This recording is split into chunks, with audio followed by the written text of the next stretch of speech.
안녕하세요. 오늘은 이스라엘의 역사 두 번째 시간입니다. 이스라엘의 왕조와 관련된 기록된 역사를 살펴보면서 오늘 강의를 진행하려고 합니다. 먼저 인간 왕조의 전형적인 모습이 어떤 모습인지 보여주는 바벨탑 사건부터 살펴보도록 하겠습니다.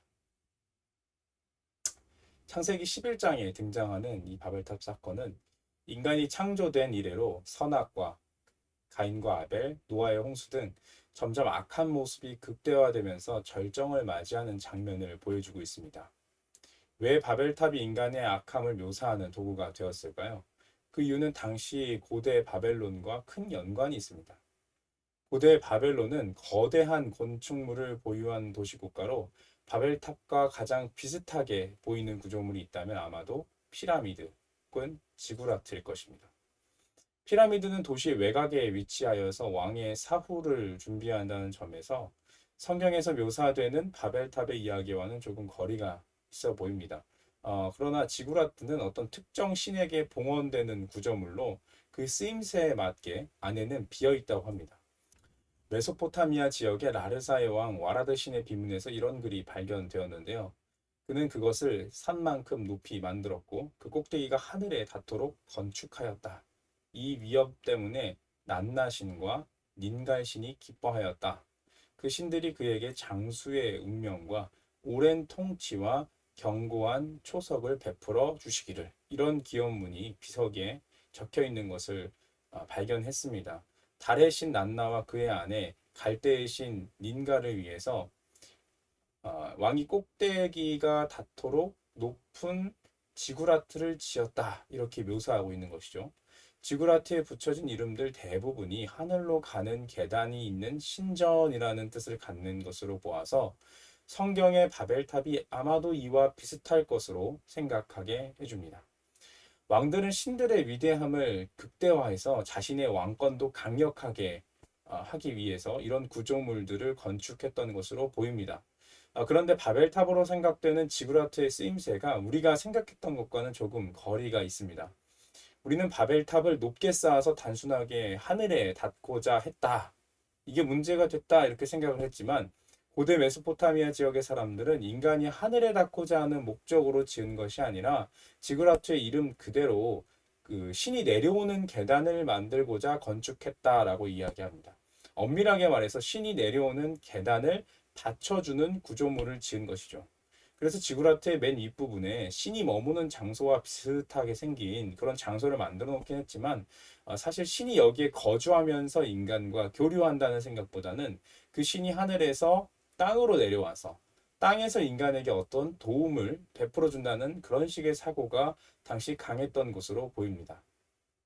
그래서 신이 내려와서 복을 주기에 편리한 구조물을 만들어 놓은 것이죠.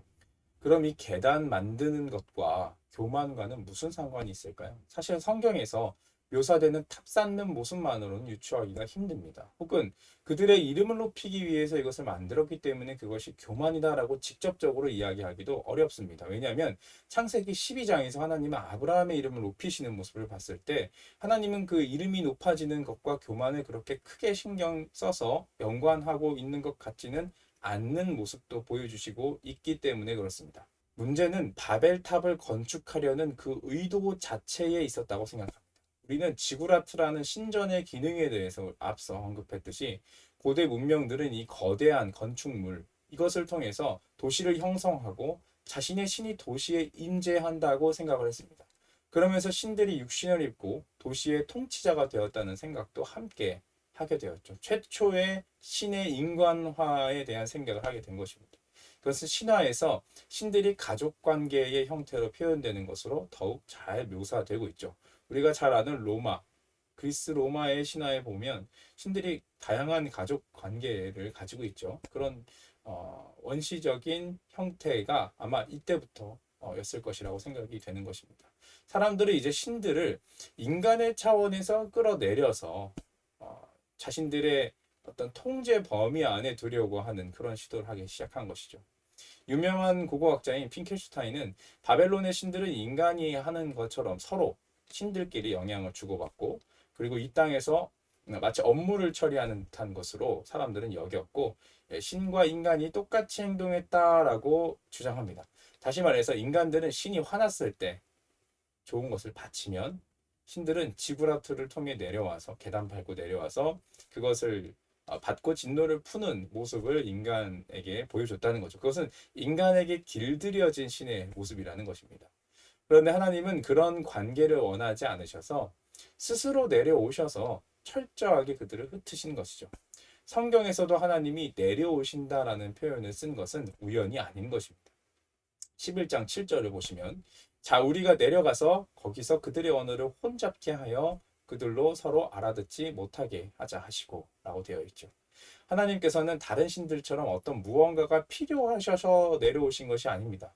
그리고 이런 방식으로 인간에게 길들여지지 않는 분이다라는 것을 보여주기 위하여서 직접 내려오셔서 그들을 흩으신 것이죠. 이처럼 바벨탑의 목적을 당시 문화와 역사를 고려해서 이해했을 때 더욱 성경의 의도를 분명하게 일추해 볼 수 있을 것입니다.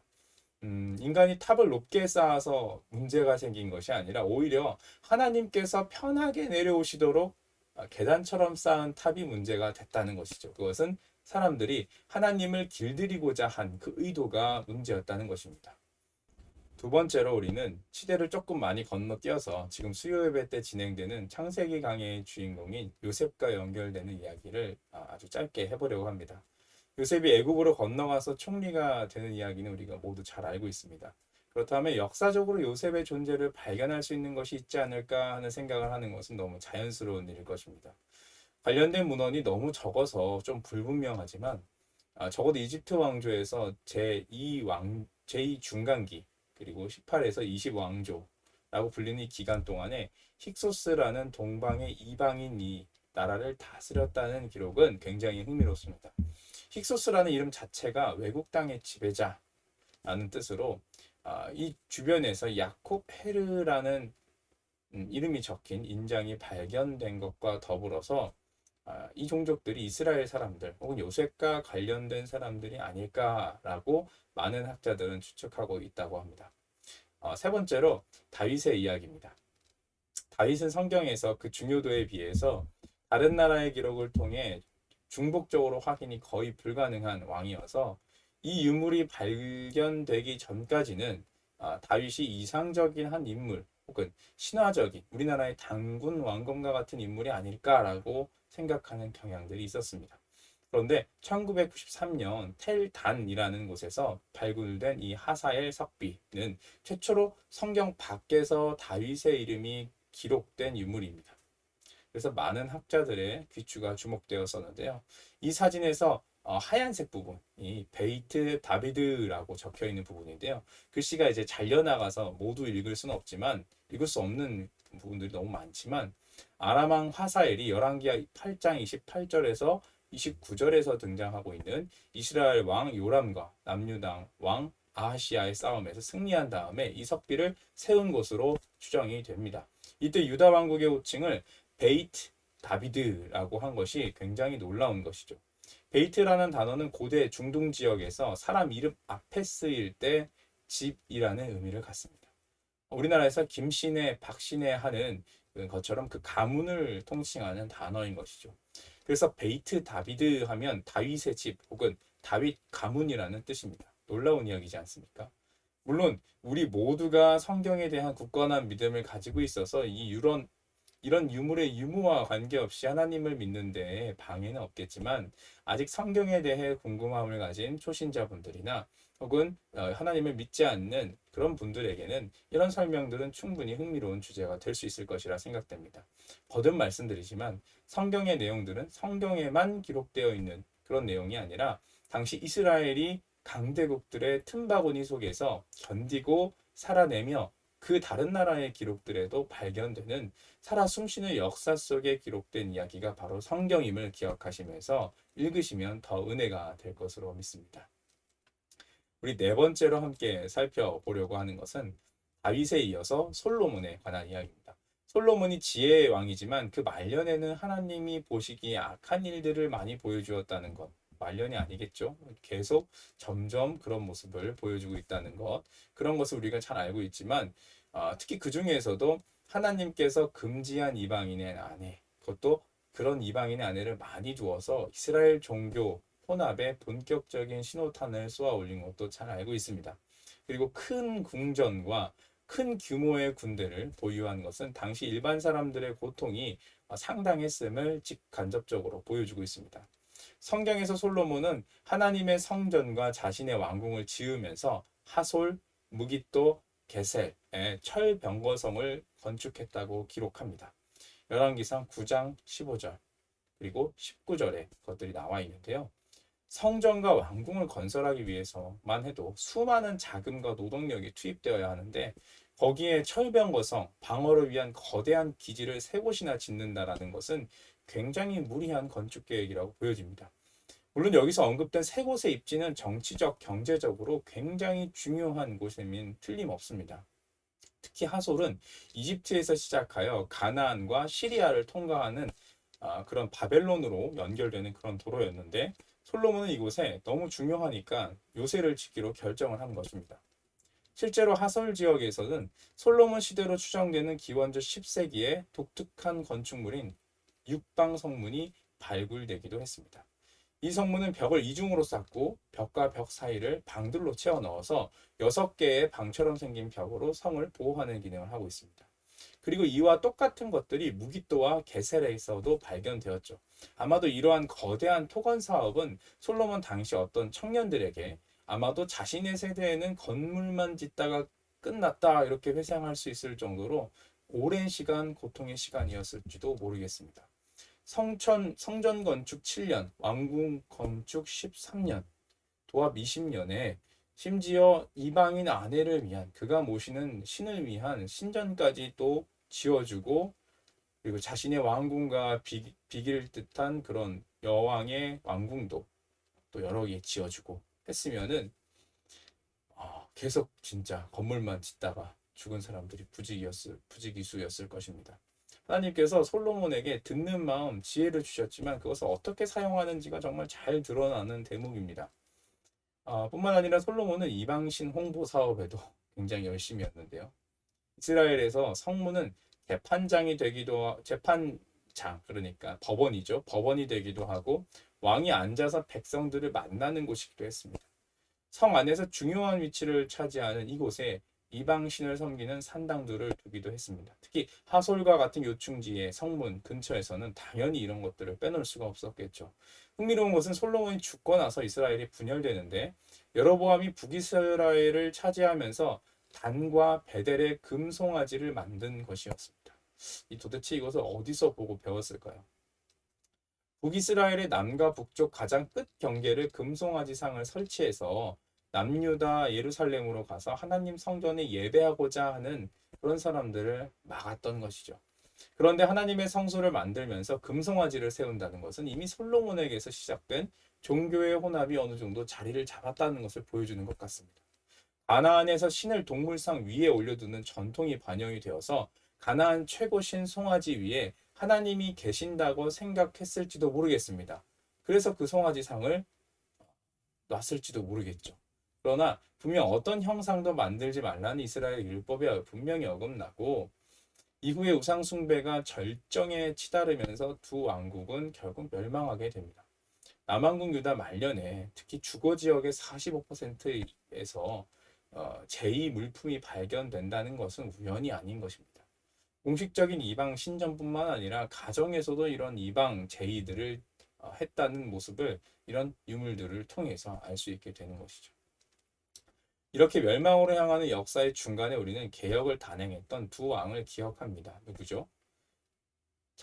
여러분들이 잘 아시는 히스기야와 요시야 왕입니다. 그들의 업적도 역사 속에서 잘 드러납니다. 남유다 지역인 아라시라는 곳에서 발견된 지금 보시는 이 신전에서 우상 석상 2개가 발견되는데요. 재물을 놓는 곳과 석상 모두가 2개씩 발견된다는 것은 굉장히 흥미로운 일입니다.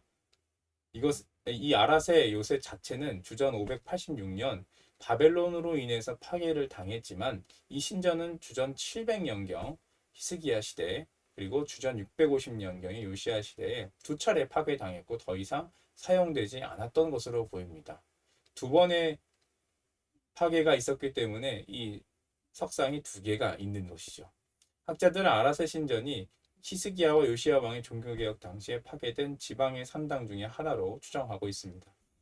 오늘은 굉장히 빠르게 이스라엘의 긴 역사를 짧은 시간 안에 함께 살펴보았습니다. 오늘 보셨던 것과 같이 하나님께서는 창조만 하시고 관찰하시는 분이 아니셨고 또 이스라엘의 굉장히 특별한 역사 속에서만 일하셨던 분이 아니셨습니다. 하나님께서는 이스라엘의 역사, 일반적인 역사, 이 두 역사 속에서 모두 일하시는 분이셨고 하나님께서 이스라엘에게 약속하셨듯이 하나님은 그 속에 들어와 계셔서 계속 함께 하시고 일하셨다는 것을 우리가 오늘 강의를 통해서 살펴볼 수 있었습니다. 심지어 이스라엘이 포로로 끌려가는 순간에도 하나님은 선지자를 그들과 동행시키면서 자신이 함께 하고 있다는 사실을 인식시키셨죠. 그런 하나님께서 지금도 우리와 함께 하시고 우리의 역사 속에서도 일하고 계신다라는 사실을 이 강의를 듣는 모든 분들이 계속 기억하셨으면 좋겠습니다. 오늘도 우리의 일상 속에서 일하시는 하나님의 함께 하심을 경험하시는 모든 분들이 되시기를 축복합니다. 유튜브 평균 시청 시간이 보통 10분에서 15분 정도라고 합니다. 그것을 고려해서 최대한 영상을 짧게 여러분들이 가볍게 보시기 좋게, 편하게 보시기 좋게 만들고 있습니다. 궁금하신 내용이나 더 자세한 내용들은 제가 지난번에 추천해드렸던 이 책에 많이 나와 있고요. 그리고 저에게 질문해 주시면 더 자세한 내용들을 풍성하게 더 많이 나눠볼 수 있을 것이라고 기대합니다. 영상이 너무 짧아서 은혜 되시는 분들이 많은 것 같습니다. 네. 다음 강의도 기다려 주시고요. 기대해 주시면 좋을 것 같습니다. 다음 강의는 이스라엘의 중간기 역사에 대해서 살펴보도록 하겠습니다. 감사합니다.